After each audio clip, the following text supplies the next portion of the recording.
नमस्कार, आप देख रहे हैं अब तक टीवी न्यूज चैनल में हूं आपके साथ खुशबू। केशव प्रसाद मौर्य अपने पूर्व निर्धारित कार्यक्रम के तहत आज बरेली पहुंचे हैं। बरेली पहुंचने पर उन्होंने स्वर्गीय श्याम बिहारी लाल की आवास पर पहुंचकर उन्हें श्रद्धांजलि अर्पित की और परिजनों से मुलाकात कर संवेदना व्यक्त की। इसके बाद केशव प्रसाद मौर्य सर्किट हाउस पहुंचे, जहाँ उन्होंने संबंधित विभागों के अधिकारियों के साथ बैठक कर विकास कार्यों की समीक्षा की। बैठक के दौरान उन्होंने अधिकारियों को निर्देश दिए कि जन कल्याणकारी योजना को समयबद्ध और पारदर्शी तरीके से पूरा किया जाए तथा आम जनता को योजनाओं का पूरा लाभ मिले। इसके पश्चात अपने पूर्व निर्धारित कार्यक्रम के तहत उन्होंने पत्रकारों से प्रेस वार्ता की।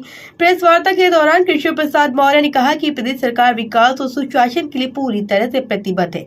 उन्होंने आगे कहा कि सड़क, बिजली, पानी, शिक्षा और स्वास्थ्य से जुड़े कार्यों को प्राथमिकता के आधार पर पूरा किया जा रहा है। आगे उन्होंने क्या कुछ कहा है वो आपको सुनाते हैं। वास्तविक स्वरूप में आने से पहले ये मनरेगा के नाम से जो योजना चल रही थी, अभी 6 महीने के अंदर इसको जमीनी स्तर पर उतार देने का काम किया जाएगा। और उत्तर प्रदेश में तो भारतीय जनता पार्टी की सरकार है ही, तो डबल इंजन की जहां सरकार है वहां डबल रफ्तार से नहीं, 4 गुना रफ्तार से जी राम जी अधिनियम जो माननीय प्रधानमंत्री जी ने भ्रष्टाचार को खत्म करने के लिए लाया है उसको लागू करेगा। और प्रधानमंत्री जी ने जो भ्रष्टाचार को खत्म करने के लिए, गांव का विकास करने के लिए, श्रमिकों को रोजगार अधिक देने के लिए जो यहाँ अधिनियम संसद के दोनों सदनों से पास हुआ है, इसके लिए आभार प्रकट करती है, माननीय प्रधानमंत्री जी का धन्यवाद करती है, श्रमिकों की ओर से, गाँवों की ओर से, गरीबों की ओर से। इसलिए ये जो आप सबके ध्यान में रहे, जब जी राम जी कहते हैं तो चूंकि कांग्रेस हो, चाहे समाजवादी पार्टी हो, चाहे टीएमसी हो, इन सबको जी राम जी से बड़ी नफरत है। राम जी का नाम आ जाएगा तो उसका विरोध इनको करना, जबकि राम जी का नाम इसमें केवल विकसित भारत जी राम जी बिल 2025 है। इसमें बी फॉर विकसित है, बी फॉर भारत है, जी फॉर गारंटर फॉर है, आर फॉर रोजगार एंड ए फॉर आजीविका, एम फॉर मिशन और ग्रामीण फॉर जी। इसी के कारण से विकसित भारत जी राम जी इस सेक्टर का नाम पड़ा। अब राम जी का नाम सुनने से इनको खलबली होती है, तो राम जी का नाम लेने से अगर इनको दर्द होता है, पेट में इनको परेशानी होती है, तो इससे ये अधिनियम में अब कोई बदलाव आने वाला नहीं है। लेकिन इस अधिनियम के आने से गाँव का कायाकल्प होगा, गाँव का विकास होगा, गाँव में जो श्रमिक भाई बहन है उनको रोजगार मिलेगा। लेकिन इसमें एक अच्छी व्यवस्था ये की गई है इस अधिनियम में, पहले 100 दिन रोजगार के नाम पर जो हमारे श्रमिक भाई बहन हैं उनको 365 दिन इंगेज रखने का प्रयास होता था। लेकिन इस अधिनियम में ये व्यवस्था की गई है कि जिस राज्य के अंदर जैसी जरूरत हो, वर्ष में 60 दिन वह जी राम जी अधिनियम में वो काम पर ब्रेक लगा करके किसी कार्य को बढ़ावा देने के लिए, उसके लिए पर्याप्त मात्रा में श्रमिक भाई बहन उपलब्ध हो सके, इसमें 60 दिन का ब्रेक रहेगा। इसका फैसला प्रदेश सरकार के द्वारा लिया जाएगा। और इसमें एक और व्यवस्था है, पहले अगर रोजगार कोई मांगे और उसको रोजगार ना मिले तो 15 दिन में वह अपना क्लेम कर सकता था बेरोजगारी भत्ता का। लेकिन इसमें यह है कि 7 दिन के अंदर ही उसका भुगतान मिल जाएगा, अर्थात पसीना सूखे उससे पहले उसका मेहनताना मिल जाएगा। अगर मेहनताना देने में देरी होगी तो उसको ब्याज के साथ भुगतान करने का प्रावधान इस अधिनियम के अंतर्गत किया गया है। मैं आप सबके माध्यम से यही बताना चाहता हूं कि यह जो अधिनियम आदमी के घर में भी बिजली जले, ये मोदी जी की गारंटी है। इसलिए श्री अखिलेश यादव जी को अभी मुझे लगता है विकसित भारत जी राम जी अधिनियम की ABCD नहीं मालूम है। और जो कांग्रेस विरोध कर रही है, कांग्रेस तो भ्रष्टाचार की अम्मा है, वो तो चाहती है कि केवल भ्रष्टाचार करने का रास्ता बना रहे, वो देश को और देश के गरीबों को लूटते रहे।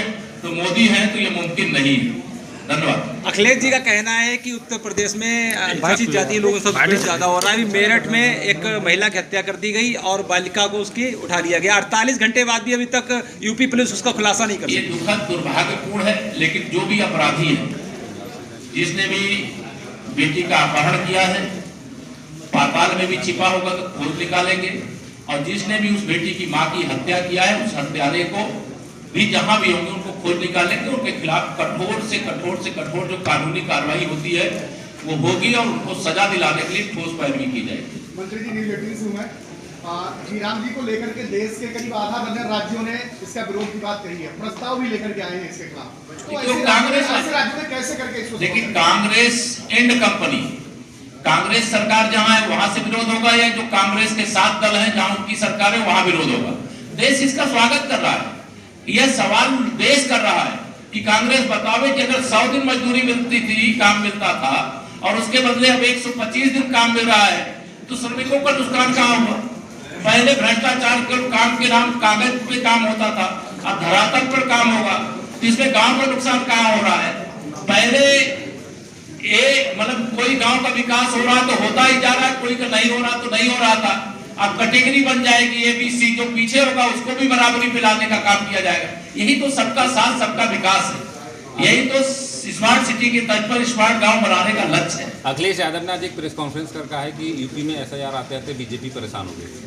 देखिए, श्री अखिलेश यादव जी बहुत परेशान है। जब से बिहार का चुनाव प्रचार करने के लिए पूरी ताकत से गए, पूरी अपना दलबल उत्तर प्रदेश से समाजवादी पार्टी का लेकर के गए, लेकिन लौटे तो खाली हाथ। उनका कोई प्रत्याशी नहीं था, वो भाजपा को हराने के लिए गए थे। वहां भाषण कर रहे थे कि अवध में हराए हैं, मगध में हराएंगे।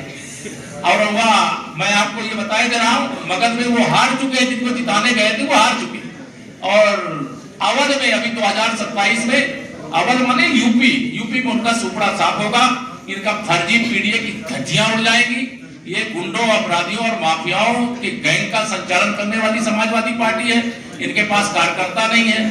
जाति के नाम पर केवल भेदभाव पैदा करके, गुमराह करके, जो 2024 के लोकसभा चुनाव में कुछ सीटें पा गए हैं, इनकी हैसियत 2027 में पता चल जाएगी। जब ये मुख्यमंत्री थे तो उत्तर प्रदेश में हम लोग 73 लोकसभा सीटें जीते थे और 325 विधानसभा सीटें जीते थे। और मैं आपको कह रहा हूं कि 325 जो 2017 में जीते थे, उससे बड़ी विजय 2027 में प्राप्त करेंगे। धन्यवाद। इसके माध्यम से, जैसे पहले स्कूलों में केवल बाउंड्री वाल मनरेगा से बना पाते थे, लेकिन अब इसके अलावा लेबोरेटरी वगैरह भी वहां पर हम बनाने का काम कर सकेंगे, वहां किचन सेट बनाने का काम कर सकेंगे। और पहले मनरेगा में 5 साल में जो श्रमिक भाइयों का जॉब कार्ड बनता था, उसका रिन्यूअल करने का होता था, लेकिन इसमें 3 साल में रिन्यूअल करने का काम किया जाएगा। और बीच में जैसे पहले बजट कम होता था, अब इसका बजट पहले 88,000 करोड़ था, अब इसका बजट 1,51,282 करोड़ का हो जाएगा। अर्थात बजट भी वृद्धि होगी, श्रमिक दिन के भी बढ़ोतरी होगी, यानी मजदूरों को काम भी अधिक मिलेगा, गांव का अस्थायी विकास भी ढंग से होगा और भ्रष्टाचार पर भी रोक लगेगी। तो यह हर प्रकार से उपयुक्त है। बाकी इसका PPT भी है, आप लोग देखना चाहेंगे उसमें देख लेंगे। और आपको एक ब्रीफिंग नोट यहाँ मैं चाहूंगा कि उपलब्ध करा देंगे हमारे पत्रकार साथियों को। तो मुझे यही कहना था कि जी राम जी बिल इस देश को विकसित भारत जो बनाने का लक्ष्य 2047 तक, जब आजादी के 100 साल पूरे होंगे, रखा गया है, उस लक्ष्य को पाने में निश्चित तौर से हमें सफलता मिलेगी। विकसित भारत, विकसित उत्तर प्रदेश और विकसित ग्राम सभा। अगर ग्राम सभाओं का विकास नहीं हुआ, लगभग 70% आबादी गांव में रहती है, तो विकसित उत्तर प्रदेश या विकसित भारत का स्वप्न अधूरा रहेगा। माननीय प्रधानमंत्री जी ने जो लक्ष्य तय किया है, उसको देशवासियों के आशीर्वाद और समर्थन से पूरा करेंगे। सरकार के पास गरीबों के लिए, गांवों के लिए पैसे की कोई कमी नहीं है। डबल इंजन सरकार का खजाना स्मार्ट सिटी के तर्ज पर स्मार्ट गांव बनाने के लिए खुला। अखिलेश पदाधिकारी, हमारे जनप्रतिनिधि, लोकसभा के माननीय सांसद, विधानसभा के माननीय सदस्यगण, सभी विधान परिषद के हमारे साथीगण, जिला पंचायत के अध्यक्ष, पूर्व सांसद रंजन जी और यहाँ अन्य सभी हमारे साथी। सबसे पहले तो एक हम लोगों के लिए बरेली में दुखद घटना घटी थी।